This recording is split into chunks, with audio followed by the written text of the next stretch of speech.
chers compatriotes, c'est toujours moi, Jonathan Kayembe, afin de pouvoir parler de l'actualité avec vous. Avant tout, nous vous demandons de vous abonner dans la chaîne Congo 24 officielle et d'activer la cloche de notification.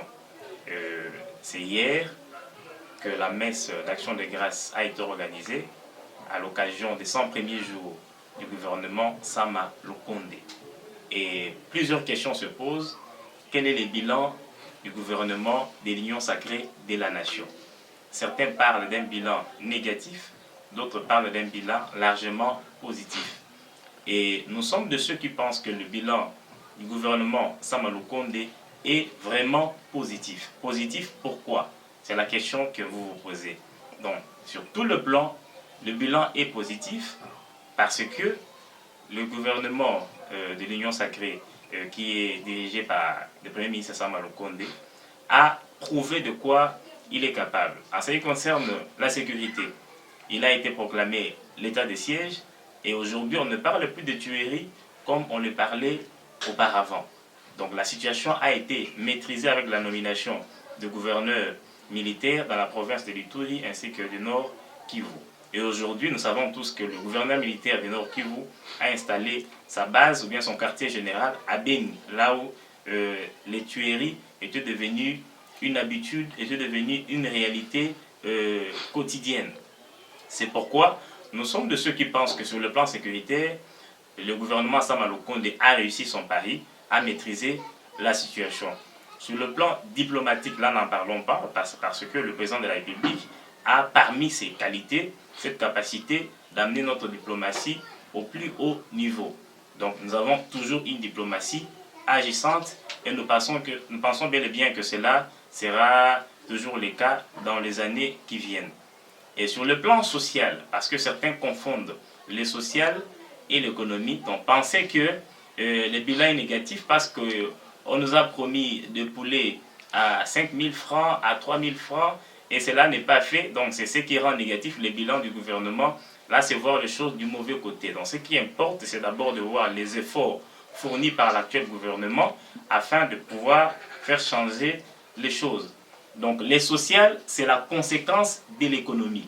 Et sur le plan économique, nous savons tous que avec l'instrument de l'IGF, qui est aujourd'hui la sentinelle de biens publics, qui est aujourd'hui la gendarme des finances publiques, nous avons encaissé des recettes énormes. Et ce sont ces recettes-là qui permettront à l'État de pouvoir faire des dépenses en sorte de satisfaire les besoins d'intérêt général. C'est pourquoi nous demandons à la population, parce que ce qui intéresse la population, c'est le manger et le boire. Nous savons bien que c'est la priorité selon une frange de la population.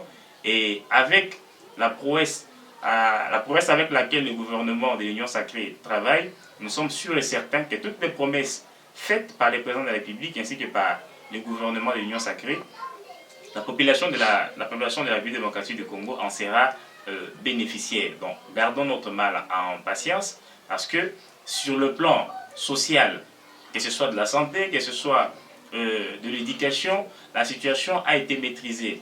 La Covid-19, sa couverture est maîtrisée. L'éducation de base, l'éducation gratuite, donc la gratuité de l'enseignement, on n'en parle plus, et comme c'était auparavant au début, dont la situation a été également maîtrisée. Les catastrophes naturelles survenues à Goma et ailleurs ont été maîtrisées également par le gouvernement. Donc le gouvernement, malgré ces faibles jours d'exercice, ont prouvé de quoi ils sont capables, tous ces ministres qu'on a qualifiés de warriors. Et nous leur souhaitons également bonne chance, en sorte que dans les mois qui viennent, que nous puissions parler autre bilan que celui dont nous venons de brosser dans quelques minutes. Faisons toujours confiance à l'actuel gouvernement et nous savons qu'ils vont encore faire davantage parce qu'ils incarnent la volonté politique du président de la République. Parce que l'important était d'avoir un gouvernement qui partage la même vision que le président de la République, parce que la vision du président de la République, c'est de répondre aux besoins sociaux de la population. C'est pourquoi il avait dit que le salut du peuple, c'est la loi suprême. Tout celui qui ne parle pas le même langage que le peuple n'a pas droit au chapitre. C'est un plaisir de partager cette analyse avec vous. Restons toujours connectés dans nos prochaines analyses. Merci beaucoup.